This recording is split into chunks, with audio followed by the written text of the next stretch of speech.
Hello my fellow weirdlings, it's Margot, and today we're talking about fireworks, a brief history, and a discussion of some of the strangest firework-related injuries ever reported. So if you're ready to start the 4th of July holiday off with a bang, keep watching.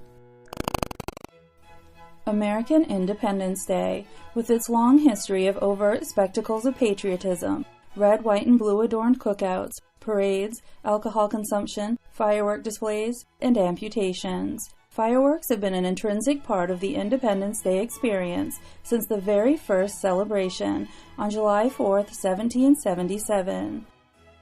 But the actual history of fireworks goes back a lot farther, about 1200 years, when one or more 9th century Chinese alchemists accidentally invented a substance known as black powder during the Tang Dynasty. Ironically, this substance was produced while working to create a concoction intended to bestow eternal life. It was originally made by mixing elemental sulfur, charcoal, and potassium nitrate. Black powder went on to be used as gunpowder in every war and skirmish from then until today, though the formula has changed a bit along the way. To my knowledge, this invention has resulted in 0 cases of immortality. Quite the opposite, really. That original 9th century Chinese blend also laid the groundwork for the development of fireworks. Today's fireworks have come a long way since the earliest Chinese fireworks, which usually consisted of basic firecrackers and simple rockets, made by packing black powder into bamboo tubes and either sealing both ends or leaving one end open. Some of these early fireworks were lit simply by tossing them into a fire, while others were lit with a fuse. This would result in a loud bang, accompanied by smoke and sparks of an orangey-yellow color. Black powder arrived in Europe along the busy trade routes of the 12th and 13th centuries. Some historians credit merchant and explorer Marco Polo with bringing it west, while others credit Arab traders. Initially, the powder was primarily used in cannons and muskets, but soon Europeans were enjoying recreational fireworks displays. There are even specific accounts of astonishing pyrotechnic displays at the late 15th century wedding of King Henry VII. By the 1600s, Fire Master was an actual job title, wherein men were in charge of firework displays for major celebrations. King James II's Fire Master was actually awarded knighthood for his work.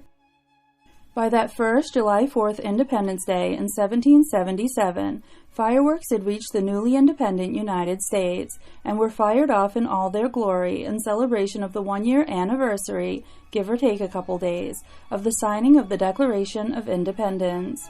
Rumor has it that the first fireworks in the Americas were actually brought over by Captain John Smith, who set off the first fireworks display in the American colonies in Jamestown, Virginia in 1608. These fireworks were safer and created a grander display than the earliest fireworks, but they were still limited in color to orange and yellow, and still weren't without their own public safety issues. Fireworks of varying colors were developed in the early 19th century and were widely available by the 1830s, thanks to the scientific advances of the Industrial Revolution, and specifically Italian scientists of the time, who were the first to add new materials to the blend of incendiary powder used in fireworks. Substances like aluminum, magnesium, and barium were able to create dazzling red, blue, and green sparks and flames. But with the public's growing fascination and access to fireworks came greater risk of injury, such as with anything that goes boom combined with the foibles of human nature. Firework injuries go back about as far as fireworks themselves. In the late 1600s, fireworks were temporarily outlawed in England, but that didn't stop people from making them. They were just made less safely.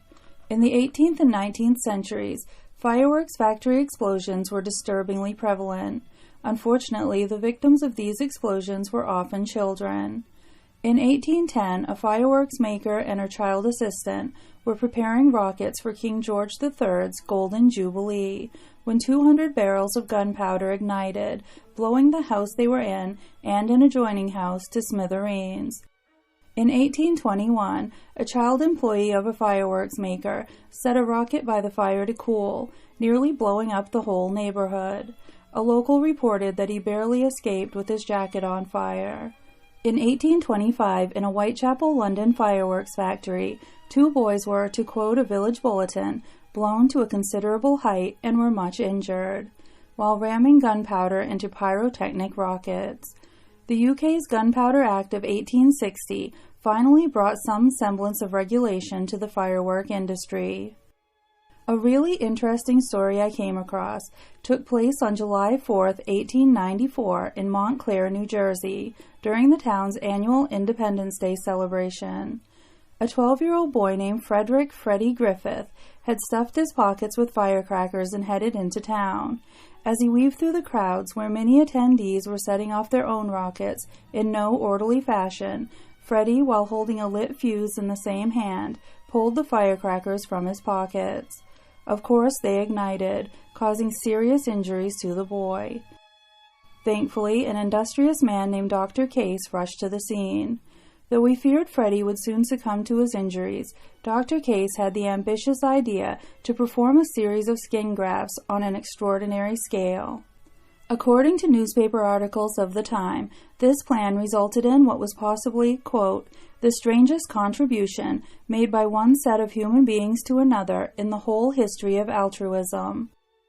The first donor to volunteer was Freddie's mother, Mrs. Griffith, who nervously gave 100 pinhead-sized pieces of skin from her arm. The next to donate was Freddie's father, Mr. Griffith. As word spread, several of the town's locals came forward to donate their own skin for young Freddie's recovery. A man named Walter Gibson gave 175 pieces of skin. Milton Gibson gave 250. 300 pieces each were given by John Drake and Frederick Ranney. Other donors cheerfully came forward: Shelman Stewart, Langdon Howes, Murray Sanders, Robert Henning, Albert Wallace, and on and on. Dr. Case kept track of the total donations on the wallpaper by Freddie's bed. By that November, when reporters arrived to check on the boy's progress, the total had reached nearly 1,800 skin graft donations. At that time, a local paper reported, by next February, the doctors hoped to have entirely completed the upholstering of the little patient. Freddie Griffith became known as the Patchwork Boy, reportedly spending months confined to his bed but in good spirits, passing the time reading, drawing, painting, and looking out the window at the town that had stitched him back together. It's unclear what became of Freddie after that, as reporting on the case seems to have stopped there. One thing that I have to admit did not cross my mind when previously thinking about firework injuries was tetanus. Tetanus occurs when Clostridium tetani bacteria infect the body, causing painful muscle contractions, particularly in the jaw, that are strong enough to break bones.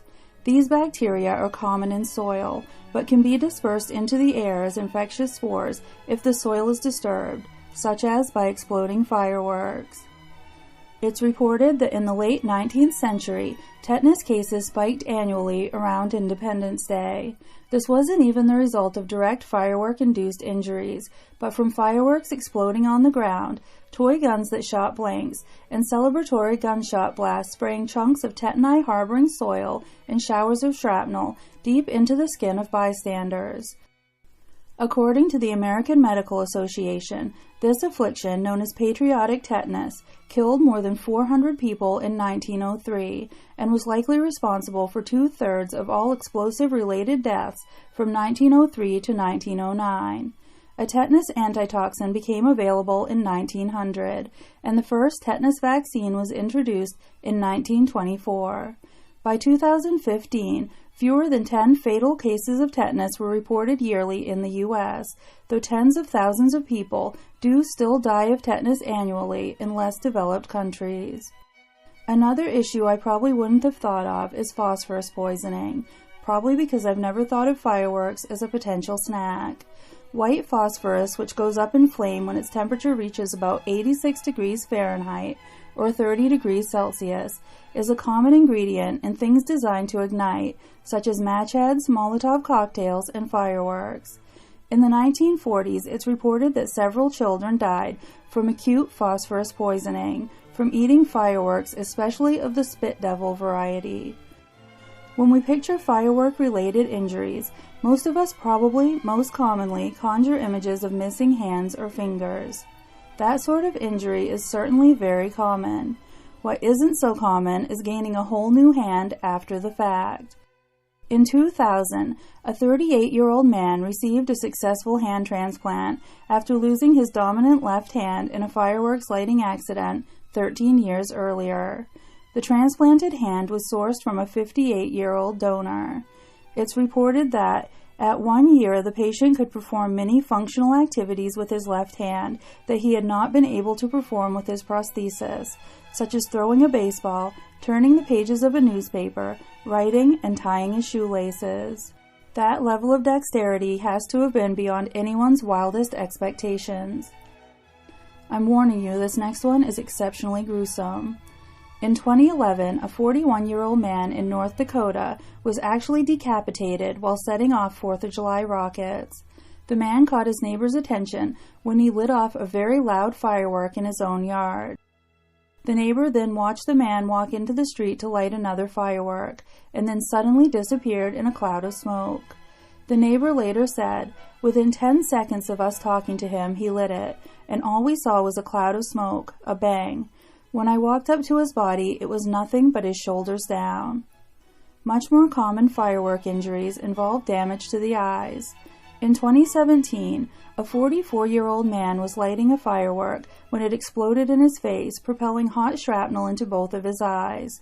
According to the New England Journal of Medicine, the man was unable to perceive light in his right eye and had the vision in his left eye reduced to 20/80 acuity by the time he checked into the emergency room. Surgeons were able to remove multiple foreign bodies from both corneas. The man's vision never returned to his right eye, and he was only able to improve the vision in his left eye to 20/40 acuity. This should probably go without saying, but always wear safety goggles when dealing with explosive materials. Also in 2017, a man arrived at the San Antonio Military Medical Center with an unexploded firework lodged in his leg. The man had been trying to set off a mortar-style firecracker when it ignited, blasting straight into his leg. He had to be quarantined from other patients at the hospital, and an explosive ordnance disposal team supervised his treatment. The firework was carefully removed without incident. 2017 was a big year for firework mishaps. I actually remember a lot of talk about it in the news around that time, and I remember this tragic story in particular. A 25-year-old Indiana man was killed in Kentucky when a firework launched directly into his chest, hitting him hard enough to stop his heart. The local coroner told the media at the time, "The preliminary cause of death is blunt force trauma. The type of firework is supposed to explode 100 feet or 30 meters in the air. They were lighting legal fireworks. So even if you aren't the person lighting the fireworks, stay safe and pay close attention to your surroundings." According to the American Pyrotechnics Association, U.S. consumers bought nearly $1.9 billion worth of fireworks in 2020 alone. That's 386 million pounds of fireworks, mostly for 4th of July celebrations. Ironically, 99% of those patriotic consumer fireworks are still imported from China. Fireworks send about 7,300 people to the ER annually around July 4th, with a couple thousand more throughout the rest of the year. It's estimated that about 57% of those injuries are burns, and the most injured body parts are the hands, legs, face, ears, and eyes. Common injuries range from burns to blindness to the total loss of fingers and forearms. Of the estimated 7,300 4th of July firework injuries, 66% are to males and 34% to females. Nearly half of these injury victims are younger than 20 years old. Back in 1910, a doctor referred to the annual rise in firework-related injuries as an annual trail of disaster following the glorious holiday. And as long as it seems to be part of human nature to blow things up, it'll probably always be that way. That's all I have for you today. I hope you've enjoyed these stories and will come back for more. Like, subscribe, leave a comment, and bring your friends, family, COVID pod, cult members, invisible friends, or enemies. And if you have a particular 4th of July tradition to share, leave it in the comments below. Thanks so much for watching.